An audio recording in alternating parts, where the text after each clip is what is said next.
Goose Chasers, we are back. Happy Wednesday, happy hump day. Back with another episode of Goose Chasing, brought to you by TAGNBRAG, TAGNBRAG Productions, and TAGNBRAG Apparel. You can go onto our website, tagnbrag.co, and get you some TAGNBRAG logoed wear or join the Make Hunt Camps Great Again movement. Join it. But we need some more people rocking the apparel. Yeah, and we've said this a couple times now, but we're gonna revamp that. We're kind of revamping everything in the arsenal now that hunting season is officially over with. And it's a new year officially now. 2025-2026 season has officially begun. We're revamping new things. We're trying to sign on some new partners. Yeah. And obviously with that comes some new apparel and just New endeavors. new journeys, you know what I mean? Yeah. It's exciting. It is exciting, but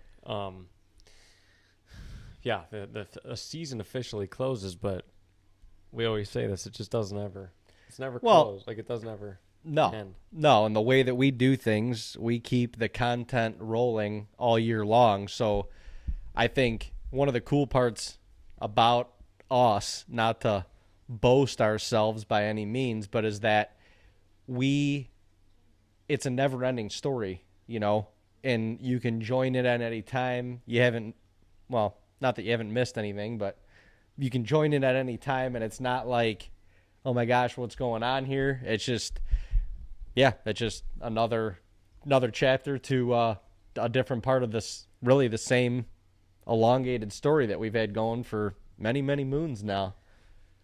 It just keeps going. It goes up and down and around. It's like the gift that keeps on giving. Feel the flow, Happy. But we're going to be hunting sheds. We're going to be hunting turkey. No, I mean, I'm already trying to figure out, like, what is the next adventure. Yeah. You know, short term, we've got, obviously turkey hunting in a couple months, shed hunting, you know, in the very near future. But I'm already like, okay, what do we do? What do we do next? What can we shoot? What can we get our hands on? No, I'm already thinking about all the different things we want to do, specifically to the property up at camp. You know, there's just so many.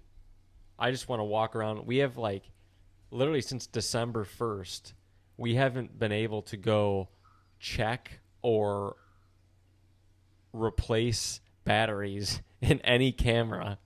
We've got a couple that are like right behind camp that we can get to, but we have some that are just way back in the woods that you literally just can't get to unless you have a snowmobile or a machine, and even that's kind of sketch because you're going. These aren't groomed trails, and we've just been buried up there. So, just looking forward to getting a snow melt and being able to walk around, collect some of that stuff, and just kind of regroup for the 2025 season, getting things ready to go and to start managing the property and make improvements and just start the next phase. Yeah, I mean, I think in this episode we want to kind of recap some of last season and talk a little bit about, you know, what we're excited about going into the 2025-2026 season. But it is a weird feeling because up at camp, like, we didn't get to take advantage of a lot of the hard work that you put in throughout the summertime. Like, when we're normally used to hunting our food plots during the late season, we were literally shut down. Thank God. We literally replaced a couple blinds last year, and you guys probably saw this on, you know, during turkey season and stuff, but we replaced a couple of our soft shell blinds with Banks elevated hard blinds. And so the one soft shell blind that we have, we put literally right behind camp because Dean always plants corn, or he normally is doing test plots in the backyard of camp every year. Some years we've had different brassicas blends that we're just, trying. Last year it was corn, and corn kind of planted at 2 different times of the year just to see what it did. But different variety, like different maturity corn. Just sure. Yeah. But it's always, obviously, the deer benefit from that too. But we literally just, we're like, what do we do with this blind? We didn't really have anywhere to put it. We stuck it behind camp. We're like, number one, we could practice and shoot our bows out of it in the yard, which is cool in itself. We're like, but late season, our dad just likes being in and around camp, whether it's right across the street or in the backyard. I mean, he shot so many deer within a stone's throw of camp, which is pretty cool. And we put that thing up. We're like, yeah, Dad's going to love this, especially late season, whatever. But it thank God we did, because it was like the only place we could go. Literally, yeah, it was, it's funny to say this, but it was slightly challenging just to get to that. Yeah, at times. Literally. You had to, a couple times we had to pull the tractor to it just to create enough like of a path. Yeah, enough of a path to even get there. Otherwise, you were trudging through over waist deep snow just to get to that, 50, 60 yards away. It was, and it wasn't to say that like the work didn't get realized. Like, all these deer now are still relying on these food plots that we planted. Yeah, we just didn't get the benefit. Yeah, right. We didn't get to sit over them, and yeah, it was nuts. These corn and bean fields that we planted, they got buried. Like, literally, the bean fields got completely buried. Yeah, and there was we ended up planting corn a little bit late in some spots this year just because we were plowing up new fields. So the corn actually grew really good. It just didn't get super tall, which is not a horrible thing for a deer plot. But some of the corn was like 5 feet tall, and at several points in December, you could literally just see the top of some of these corn stalks. Yeah, it was nuts. It literally looked like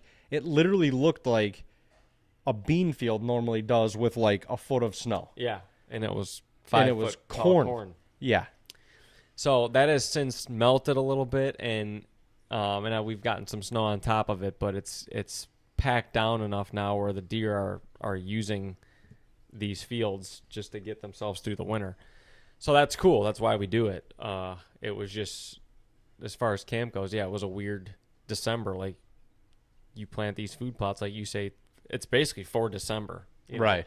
Well, the grain at and least stuff. The grain stuff is, and yeah, it was we kind of just got shut out this year with that, and yeah, so just looking forward to kind of doing it all again, learning from it. It's fun because you get a season like this with all of that snow, and you're like, well, because we got all this snow, we got to do things this way this year.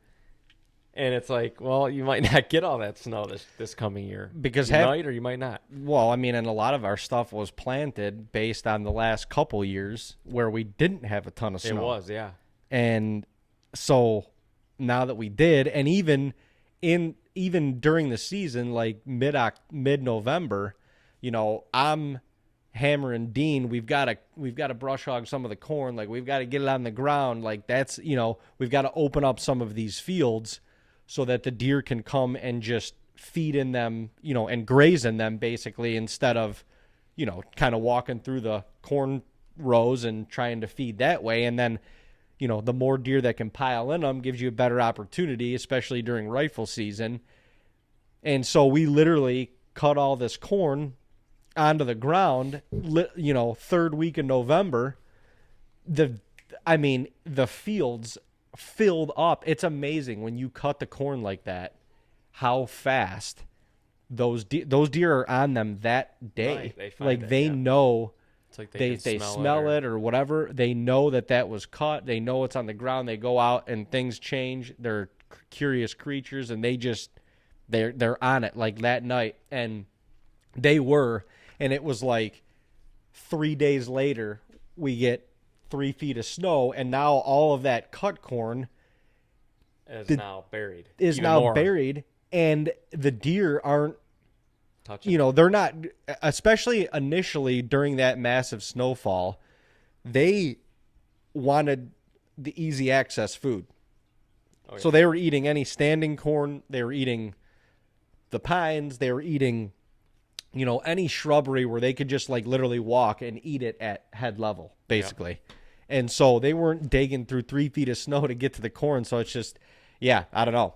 It's crazy how Mother Nature works, and little decisions can really affect the season and the hunting. Yeah, because we got all of this in the last, we got a thaw a few weeks ago, and it wasn't till then where all the deer started digging to that cut corn. Right. And the turnips. Yeah. And they were, like, we had one field that's a pretty solid, it's always been turnips, brassicas, some sort of clover, like some sort of green mix, because it's kind of a weird shape. It's tougher to plant because you're kind of planting in and around trees and stuff like that. But when we get it planted, it's a lot of times like it's a go-to spot. It's fairly easy to access. You know, the deer will hit it during October pretty, you know, at least the does will be out in it during October pretty good, and then the bucks, you know, follow suit. There's always scrapes along it. For whatever reason this year it was dormant. Very dormant. But over the last couple weeks to a month, it was like a light switch. We literally have trail camera videos where there's 25 deer just in the video. Yeah.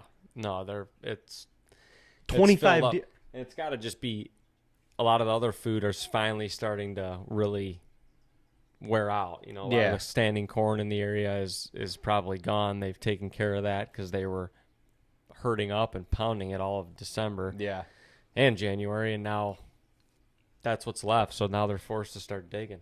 Yeah. And I thought enough where they could do that. Right. Because digging through 5 feet of snow is like you're spending more energy than you are consuming it almost. So, yeah, it's wild to see what the weather did to the deer and just how they reacted to it all. And New York's Chautauqua County, New York, is one of the hardest spots to plan for this, because you could have 2 seasons like we did the last 2 years, and you get, not that you get no snow, but you get maybe a foot here, it melts, and then a foot there, and then it melts, which is a lot of snow to some people, but to us up there, it's nothing. And the deer just treat the food plots way differently. And then you get a year like this where you get 5 feet of snow, and really you wish everything you had was like standing corn. Right. So yeah, it's so it's where it'll be interesting what we decide to do. We've already had long conversations about like what do we do, and it's all, like Dean said, it's all based on what happened this season, but that there's no guarantees that that's going to happen again. No. You know, you could do all standing corn next year, leave it all standing, and we don't get snow throughout the entire season. Yeah. And it still won't be bad, but it's just because they'll still eat it, but you know, if you had bean field or something in that, you know, it may be a little bit more effective because there's less of that in the area. Yeah. Or a good brassicas plot could be more effective later in the season because there's less of that in the area. I don't know, but it definitely taught us, at least as far as brush hogging corn, and like you have to look at your forecast, because we do anyway. Yeah, if it looks like you're going to get pounded with a lot of snow, it's probably better to hold off on it. Right. As opposed to not, but I just like the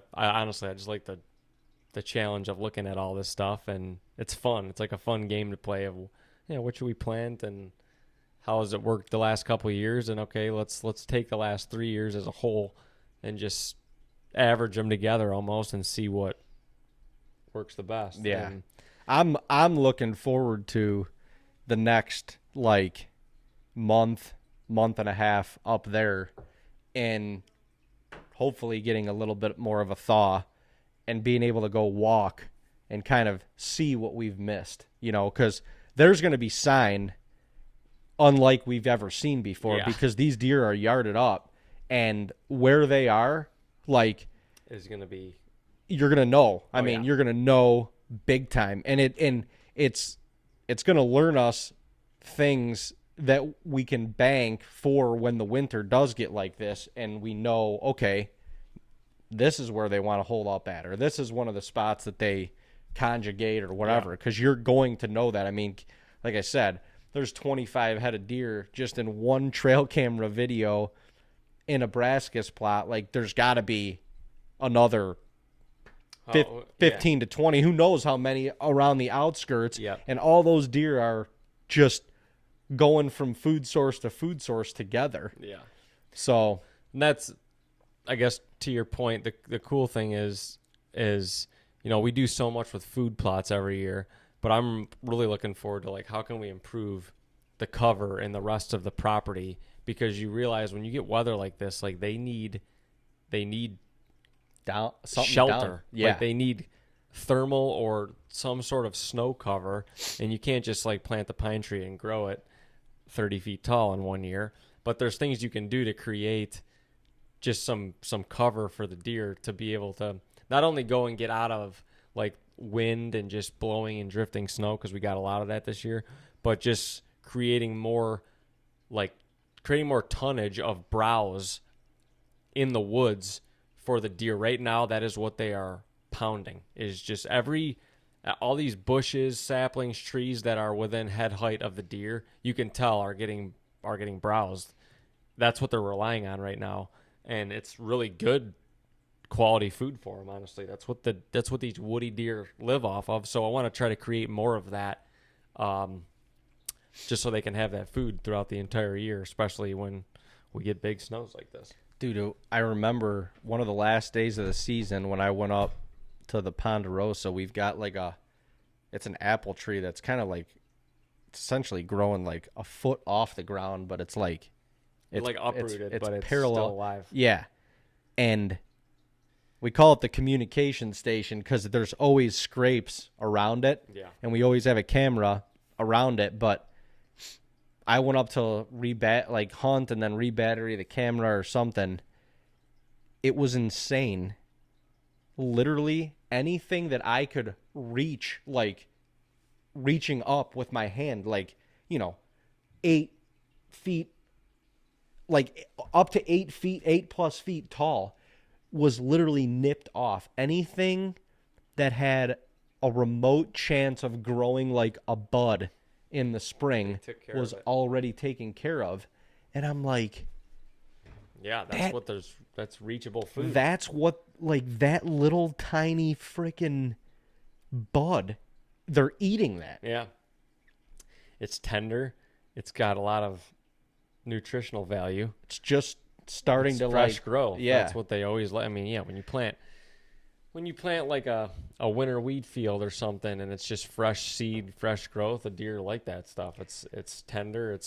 You wonder what's going to happen to that tree this year? Is that thing going to be able to grow? Like, does it regenerate now that that's nipped off, or is it just? It will.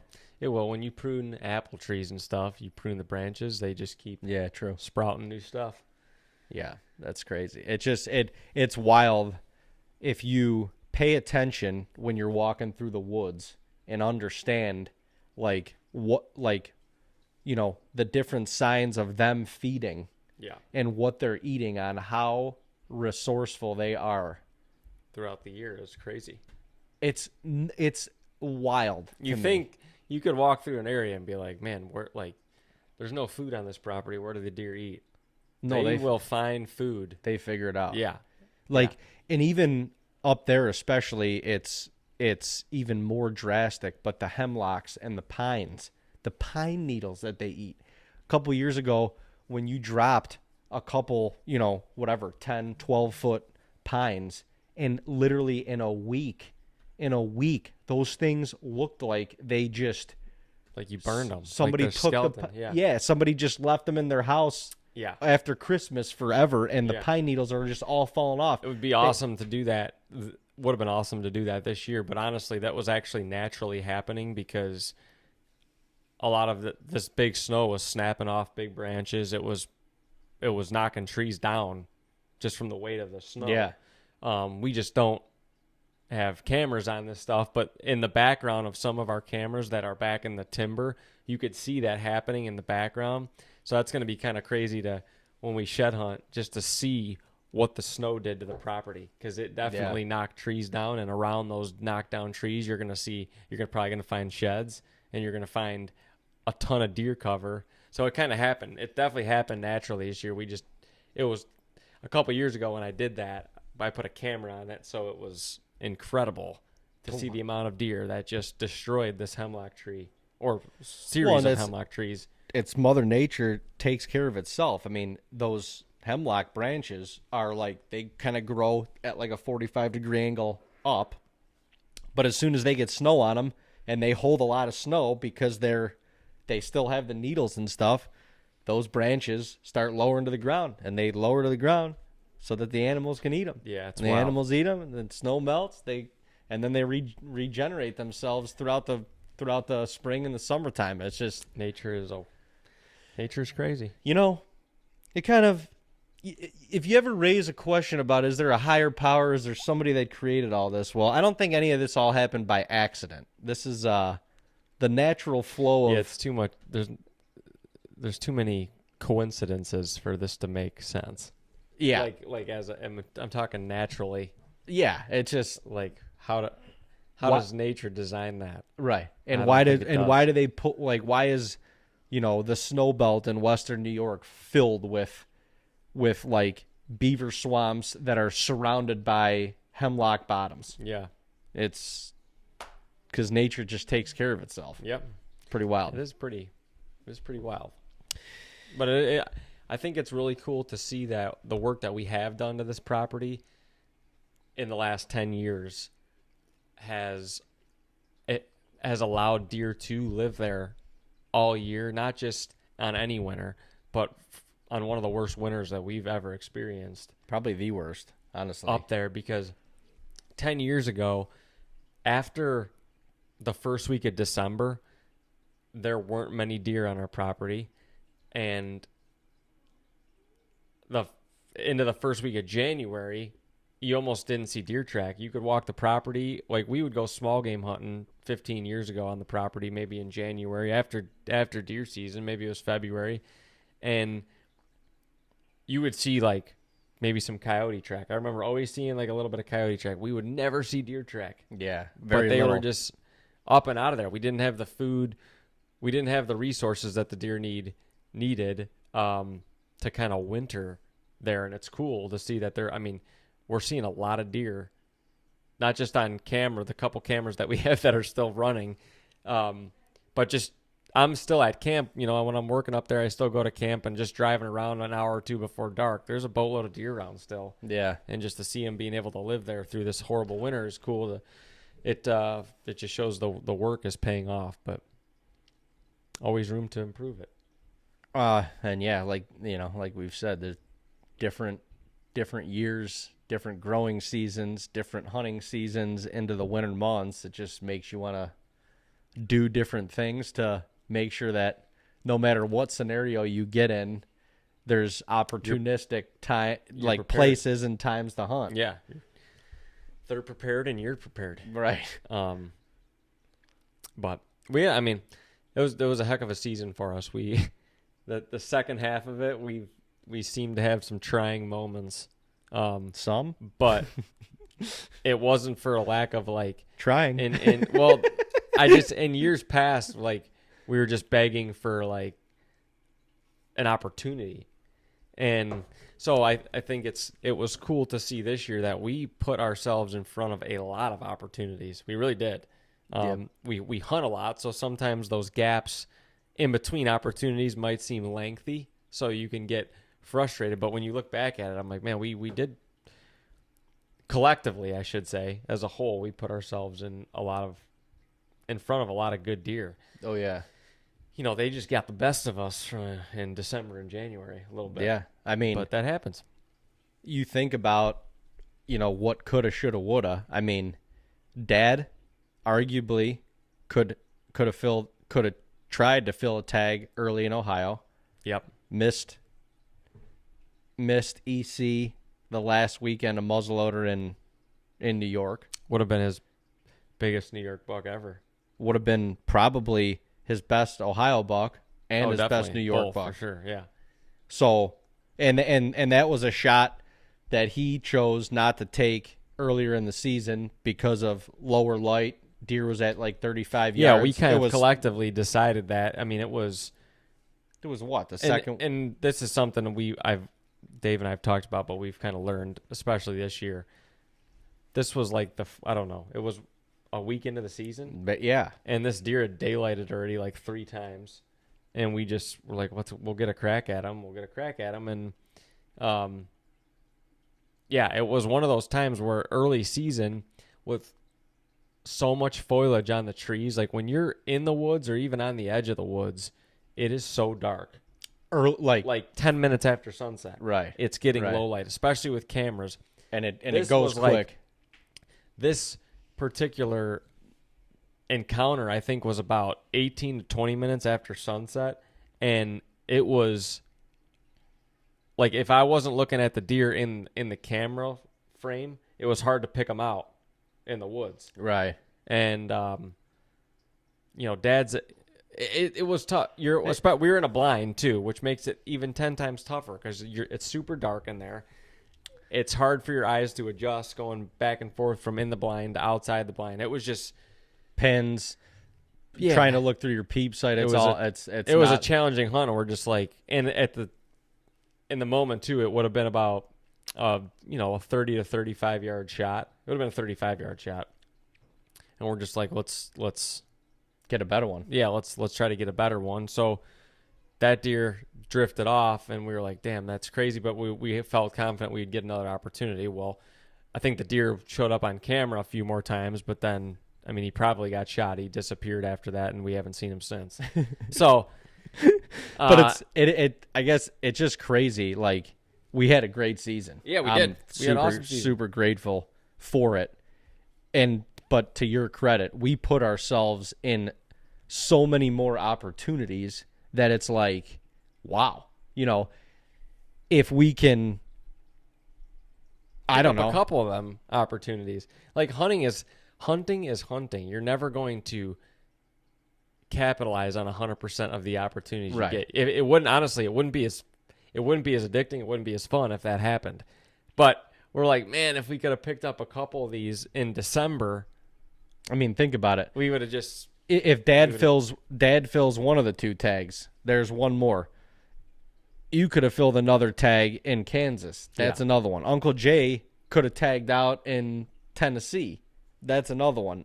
I could have, should have tagged out in Ohio. I mean, there's just 4 right there. And then we had, we probably each had another scenario where, like, all right, well, if we would have taken that shot, or if we, what happens in that scenario, I don't know. But I mean, I don't even know what to say or think about it, other than you think that,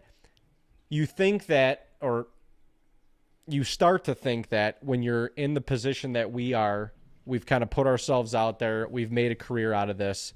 We're filming everything that we do based on what you see on TV and a lot of other YouTube channels and stuff like that. You think that, okay, deer comes in, deer's in range. I have an encounter with him.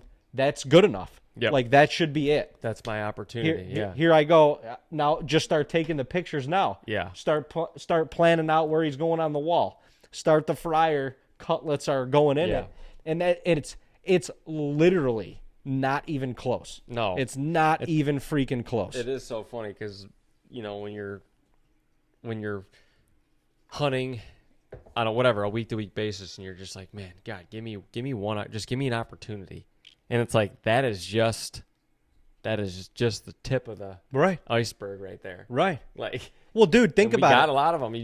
But that's different than. That's different than sealing the whole deal. Right. I mean, just for me personally, I mean, the Delonte situation in North Dakota, I'm at full draw. I go, you got him. You're like, no, and I shoot anyway. Yeah. If I don't take that shot, if you try and make a move to get on him and he busts us in the tree. Because there was other doe around. There was other deer around. I mean, if anything else happens. In that scenario, it could have easily gone the other way. We would have been like, oh, the camera saved another one.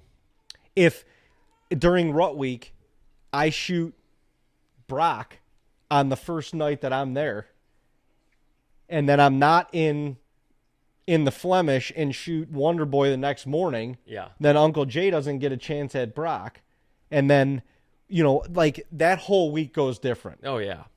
So it's such a game of inches, and it's like the give and take. We're obviously talking more about the ones that got away because they got away. But they got away, but at the end of the day, so many things went right during the opportunities that we did capitalize on. Sure. So it's like it's not like we're complaining. It's just crazy how different. I mean, things could have gone way worse this season. Not even way worse. They could have just been like, even in North Dakota, I was on a 50-50 coin toss on which tree to hunt on opening night.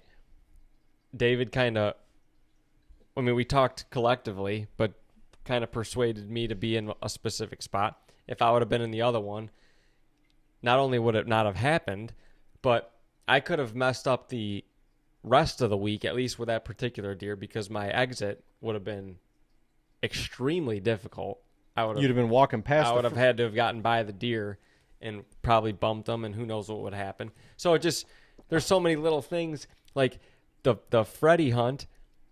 If Dad's not there, if Dad's not there, I would have been in a different spot. Because I was leaning, and we had kind of talked about that too. Yeah, I was leaning towards going to a different spot, and who knows if we would have gotten another opportunity at him later in the season, but could have easily not happened.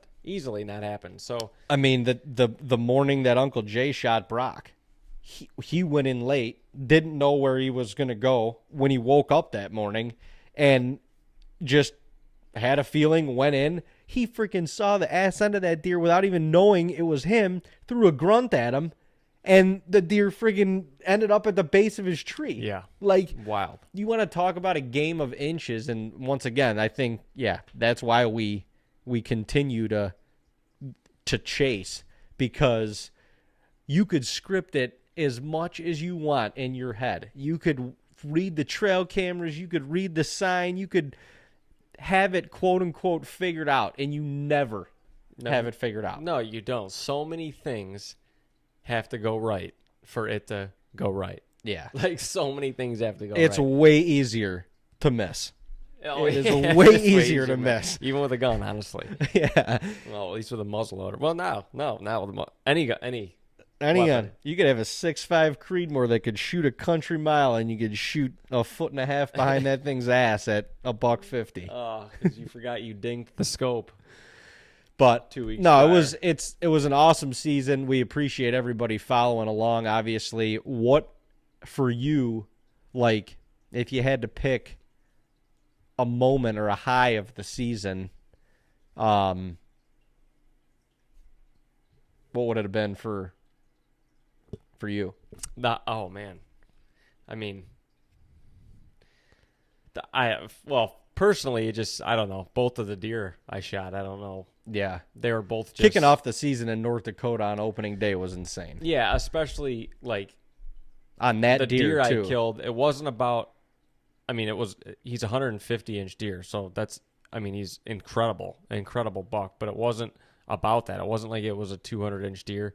It was just the deer, the history, and quite honestly, thought that deer was untouchable. Like he was so not unhuntable, but like he was so mysterious and hard to get to, and just smart, and so.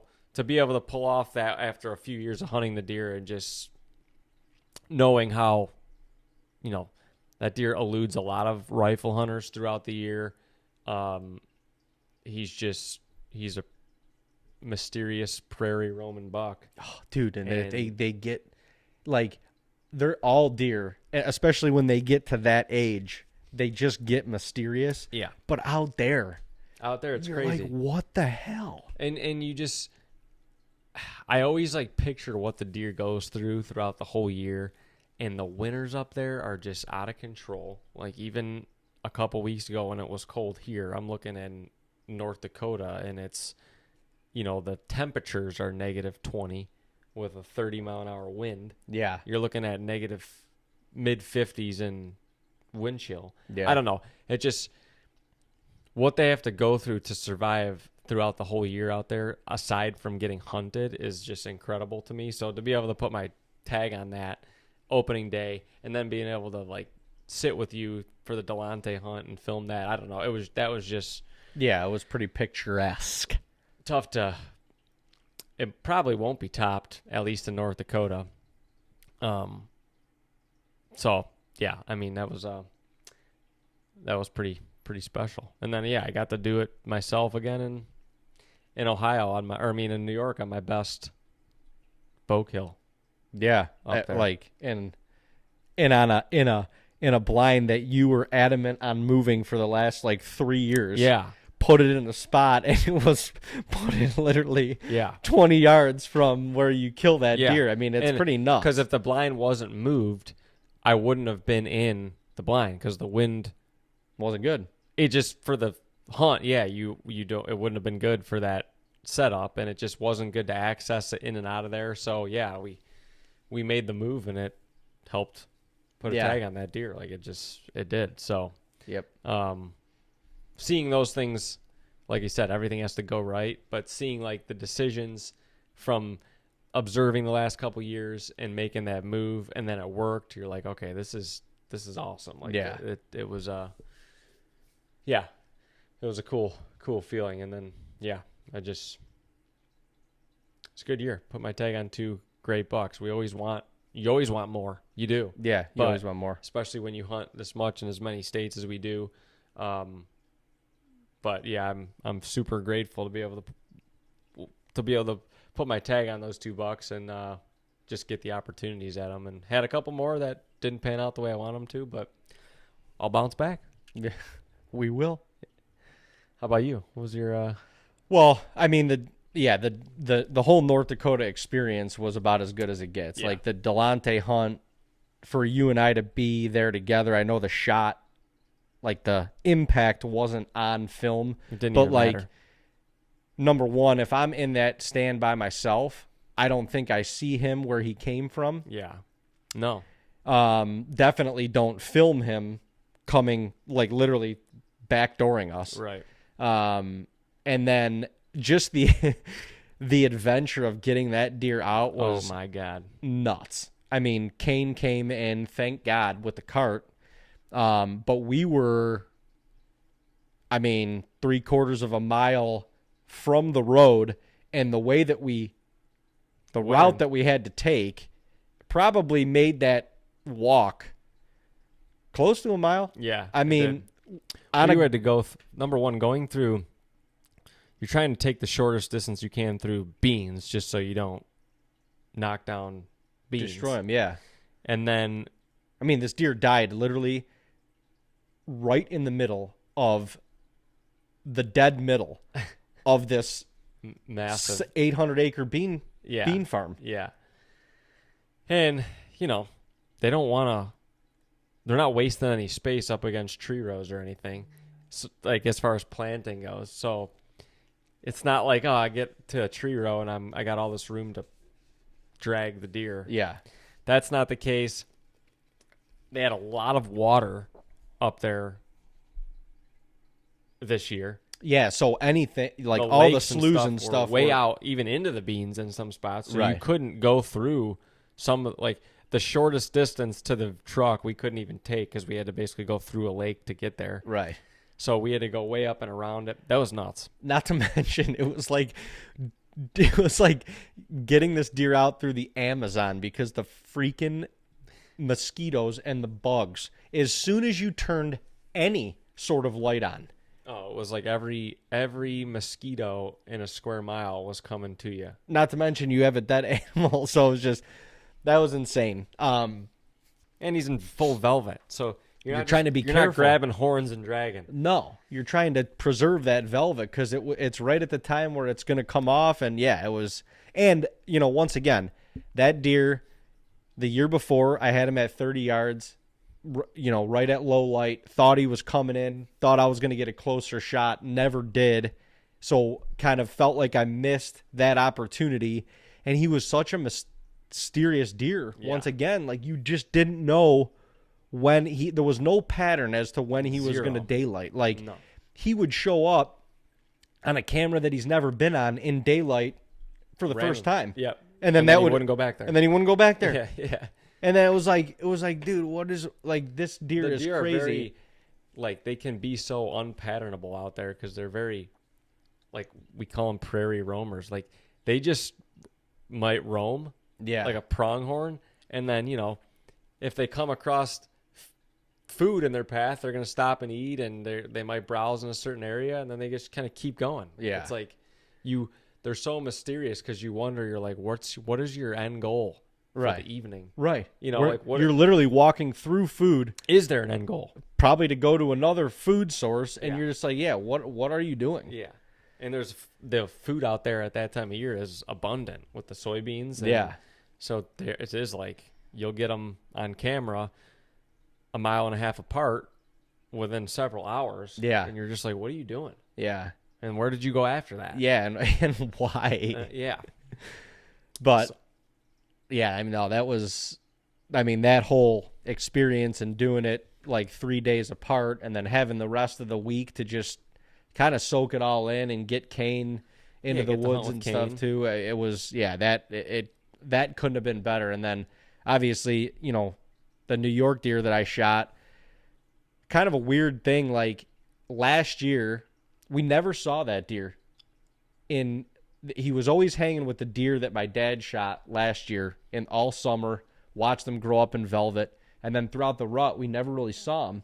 And he came back in at the end of last year, and I was sitting up in the Ponderosa last day of the season, 2023, and I saw him. I got to film him for a half an hour, watch them in and out of the beans. I wasn't going to shoot him at that point, and, he made it, And we knew, he was a 6x5 last year, and I'm like, we just knew, like he's got the genetics, got that 10-point gene. Started getting pictures of him all summer, and I don't know what it was about the deer. I mean, 140-inch 10, like he's not a giant deer, but like every time I would see him on camera, like it was just like I don't know why. I want a chance. Yeah. No, that's what it's all about. That's awesome. I want a chance at that deer, and then he kind of like disappeared a little bit throughout October, and right before rut week, he started showing up kind of back in the hardwoods where he never really was or has been in the past, and it was 2 days before. Yeah, it was 2 days before we got to rut week.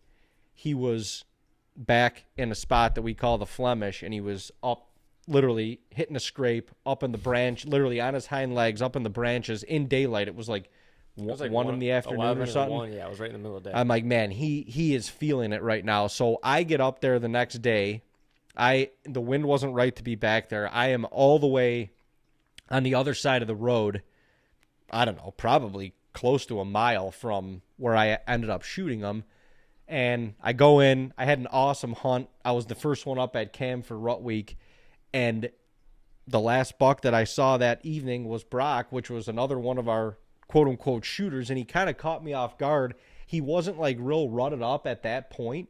And he was just kind of cruising through feeding. I don't know if he had just gotten done breeding or what the deal was. But like he caught me off guard, and I'm like bonocking him. I'm like, who is that? Like, I didn't recognize him. And it wasn't until he got to like 25 yards. I'm like, oh shit, that's Brock. And at that point I had already, like, I wasn't in kill mode for him. Yeah. And I just kind of enjoyed the encounter, watched him walk off. But I'm like, I knew the next day, I'm like, wind switching out of the south. I'm going back into Flemish, packing Sangies, all day sit. It was going to be just a beautiful, sunny, crisp, cold. It's magical back there. November day. And dude, I go back there, And it was one of those, it was the same, it was a very similar morning or day to when I shot Cartman back there out of the same stand.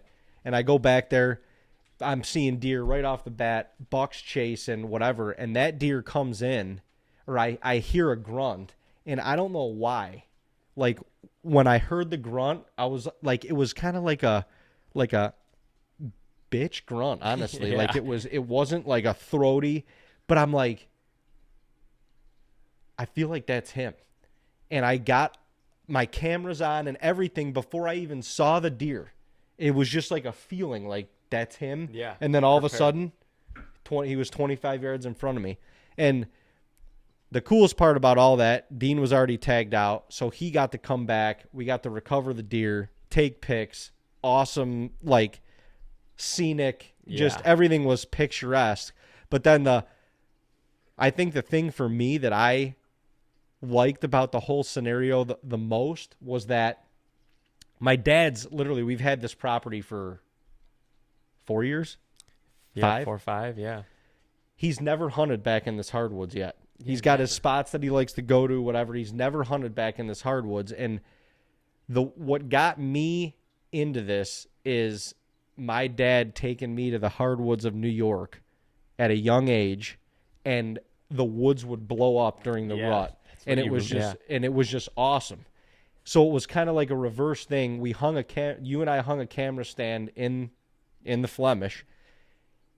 Got to take my dad back there, and the first day we were back there, dude, we had one of those mornings that it just, by 9 o'clock we had seen 20 deer. Yeah. We had seen bucks. He had already been at full draw once. And so for that success to set up that hunt, that got to enjoy that. That was it. Property. And it was just, and we got to enjoy it together, and seeing him be like, man, this is freaking insane. Yeah. You know, it was just, it was one of those cool, crisp, frosty mornings. Again, you could hear anything coming. So it's the best. It was awesome. Like, I could hear stuff coming. I could warn him, hey, you know, I could hear something behind us. I could hear something over here, whatever, like, get ready. And you know, for that tag filled to lead to that and kind of get to enjoy the second half of rut week filming him, you know, that did it for me. So yeah, that's awesome. The new experiences, new memories in the tree. I don't know. Even if you don't harvest something, it's you, like you said, you remember that. Oh, for the rest of your life. Yeah, we will remember that. You know, full draws. ECJ came in. Yeah. He's like, "Do I shoot him? Do I not?" I'm like, "You want to shoot him? Shoot him." Yeah. So he goes the full draw. This deer's gonna stop out at like 40 yards and just, you know, one of them things where the deer had the sixth sense. Before he stepped into the lane, he just stopped. Dad's had full draw for like, I think it was like 80 or 90 seconds. I was impressed with how long he actually held it back. And then the deer ended up just kind of walking off. But that morning, I'll never forget. Like, just the scenery, the sunrise in that stand that you can see. If it's a clear morning, it's unbelievable. It's the best. You're looking over the cedar swamp. It's just like, I don't know. You're so far back in the woods. Off any main road. It's just silent back there. Yeah, it's so just you and the big woods. And the big open New York hardwoods. It's badass. Special. But that was probably the highlights. What is I don't know, a low light or a learning from the season for you? I mean, it has to just be the two hunts that I had in Kansas. I'm still going back of like, what was the learning of that? Yeah, no, I mean, of that is just, I think some of it is pin placement on deer, although the second missed opportunity that I had, that wasn't the issue. Not at all. But it just, I guess it's just a reminder that, like, you can beat the heck out of your foam targets. It's not the same as releasing an arrow at a deer. So ever, like, just getting those experiences under your belt, or just more of those. I'm not saying go out and shoot every deer you see, but if you're an inexperienced hunter, like, go fill a couple tags. Yeah. You know? And, like, don't take bad shots or anything like that, but if you have a doe tag and you're fairly new to bow hunting, go fill that doe tag and get the experience of burning a hole in that deer in a spot with your pin, locking in, and shooting the deer. Because it ain't the same as a foam target. No. Anything living, no. And it never will be. You're gonna see how deer react, and it doesn't matter how many deer we shoot with our bow. Every time you release an arrow, you learn something. So, well, and it doesn't matter. You could set the stage with, you know, if you've got the ability to do it, or bait in your state, you could have a corn pile out at 20 yards, and you could. And people think it's a done deal. Like, yeah, oh yeah, the deer comes in, fish in a barrel. What else do you want? It's an animal. Like, it doesn't matter if he's at a corn pile or if he's in a brassica food plot, if he's rear-ending a doe, like walking down a trail at 15 yards. Like, you can't predict what is going to happen with your body and emotions during that moment, no matter what the scenario is. No, and that's what, even, you know, we've talked about this on a prior podcast, even like from the video standpoint, people always judge a shot and this and that when they're watching a video. You don't know what's going through that person's emotion. You don't know what their heart rate is at. Like, it doesn't matter how many times you hunt. There are times, just given based off the scenario, where a buck's coming in that I may or may not shoot, and I'm calm. Right. Maybe I don't know which deer it is yet. Or maybe it just happens so fast that you don't even have time to get crazy emotion. Right. There are other times where it's a doe, you know you want to fill your doe tag, and you are shaking like a friggin' leaf. Right. So that's something that the footage can't always capture, and that is something that is a variable that you can't explain to anyone, but it plays probably the most important factor in harvesting a deer with your bow. Oh, for sure. So really, it plays a factor in harvesting any animal. Yeah. No, yeah, it really does. Trust me. I can't tell you how many shots I've pulled trying to shoot a woodchuck, because my heart's pounding. Well, and this is crazy. And the more trail camera photos you have, the more history that you have, the more buildup of a specific deer that you have, that moment is likely to be far more intense than you could ever of emotion imagine. Yeah. Could ever imagine, especially if it's been years of a chase. If it's been years of, you know, hard work and homework and trying to put the pieces of the puzzle together, and all of a sudden there he is. You know, it's almost like starstruck, or like a celebrity effect, like where you're like, holy shit, I've seen, you know, Will Smith or Brad Pitt in all these movies, and then all of a sudden you're walking through the airport and like one of them is walking towards you, and you're like, you don't even know what to say. Yeah. You know, it's that times 100, because you're now trying to take that animal's life, and you know that he's right there. Yeah. But you're also like, you don't want him to know that you're there. So the demeanor of the deer plays a massive factor in that as well. Like, if you see him coming, just kind of moseying through the hardwoods from 100 yards out, and he is decisive on every step, and he's picking his head up after every 2 steps and scanning, but he's coming towards you, you will be shaking like a leaf, because you know that you have to make every move perfectly just to even have a chance. Right. Like, especially if it's quiet, you're trying to not make a noise. Like, those are the times where everything is the most tense. Yep. And it's hard. Like when you hear a stick break 100 yards away and you see a doe running in and he's coming in like a bat out of hell on her tail, like they're not looking for danger at the moment. No. So the emotion is going to be it could be just as much there, but you're not thinking about like, I'm going to get pegged here. You're thinking about like, holy shit, when the moment is right, I'm going to have a very small opportunity to make a shot because they're flying, you know? So it's like a different kind of, it's a different kind of intensity. That's why there's so many different factors in every single hunt that create that emotion that you can't predict. You can't predict, and you just can't show with a camera. So it's just, I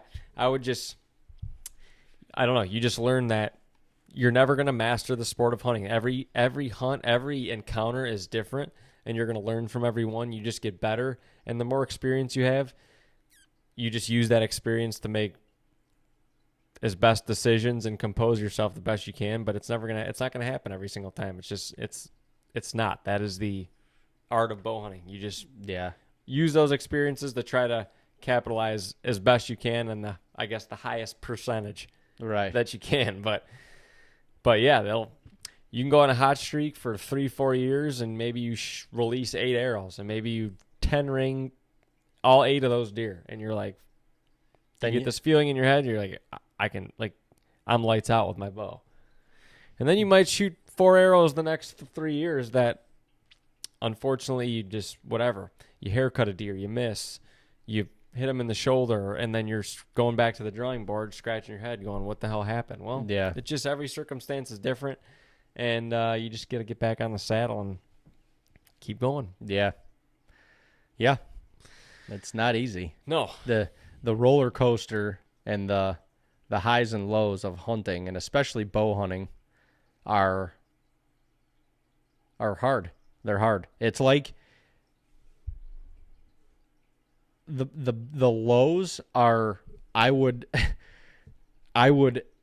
compare them to like a breakup or heartbreak. Yeah. I mean, it's, especially if you care about it, as much as we do, and you care about like the animals that you're pursuing as much as we do. It's comparable to that. Like it's something that keeps you up at night. You lose sleep over it. You get lost in the thought of the moment again, and what you coulda, shoulda, woulda done, or wanted to, what you would want to do different now, knowing the outcome of what is already there. Yeah. And the hardest part is you can't do anything about it. Yeah. You can't bring it back. No. You can't go back to that moment. You can't, and so the only thing that you can do, to your credit, is get back out there and try and release another one. Because when, during those hard times of heartbreak and stuff like that, well, after the dust settles a little bit, the only way to feel better is you gotta get back out there. Gotta put yourself back out there. Yeah. No, it is. So yeah, I mean, I don't know. For me, I don't even know what I think the biggest learning for me is that just there is no hunter that's invincible to that. No. To that feeling. Yeah. And you will never, as a hunter, get to that point where you escape that being a reality.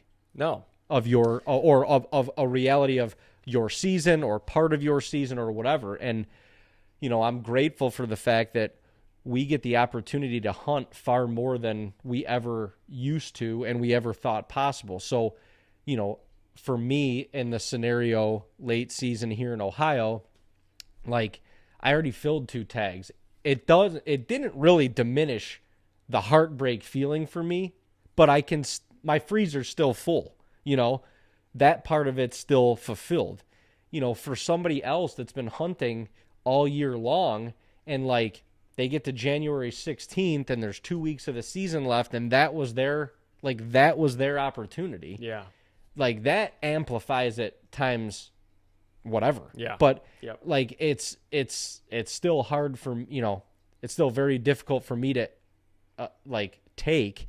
Those situations are never going to get easier to take, but I think the learning for me this year was that nobody's invincible to that feeling. It makes you look at your preparation that much more detailed and approach it that way. Yep.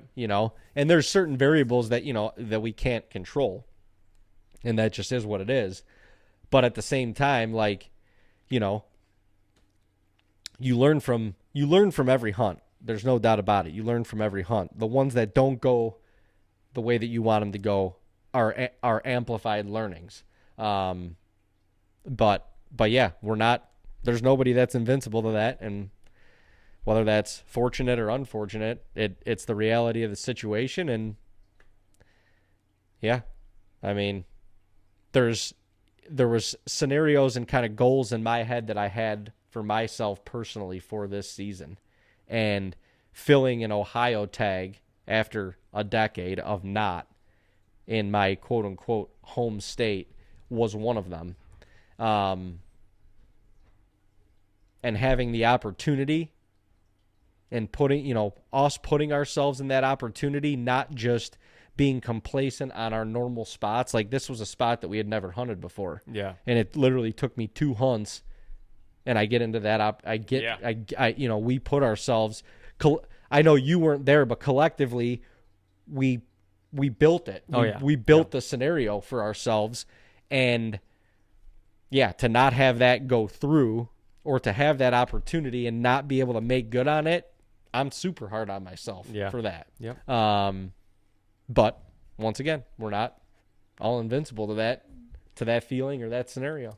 But yeah, given all that stuff, it makes you want to,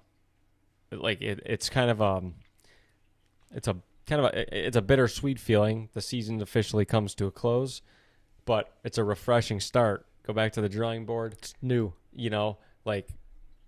Become a better shooter with your bow, and just go through all the off-season stuff and improving your property, finding new properties, learning the land, shed hunting, reading signs, and it all gets you jacked up to get your bow back in your hand on opening day of this year and start the whole process over again. Yeah, no, I mean, 100%.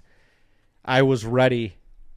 After that, I was ready to turn the page. Yeah. I think I could probably speak for both of us, and after both of our late seasons, we're ready. Yeah. Turn the page. Okay, for whatever reason, that season was supposed to be done. Yeah. And over with. And it hauls ass. Like, this month is short, and you got basically 5 months.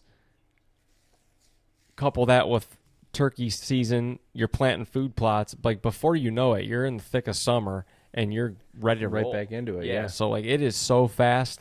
So just a refreshing restart, and it basically starts right now. The 2025 season begins, and it will be here before we know it, and we can't wait to just make the improvements, start the work, and start the new chase for this year. Yeah. And it's just a healthy reminder to continue to be where your feet are. Don't wish away the season. Don't wish away the off season and the preparation, because that's all an integral part of it. Yeah, and be, like you said, be where you're at in the season. When it's the first week of the season, don't be like, I can't wait till November, because at the end of November, you're like, I wish it was early October again. Right. So just take it in stride, stay where you're at, and life's precious. You got to live for today. Yep. Amen. Well, if you guys haven't already, subscribe to our YouTube channel. Follow us on Facebook, Instagram, and TikTok. And we're right here every Wednesday. We got another good one coming out next Wednesday. So we'll see you back right here on the next episode of Goose Chasing. God bless. God bless.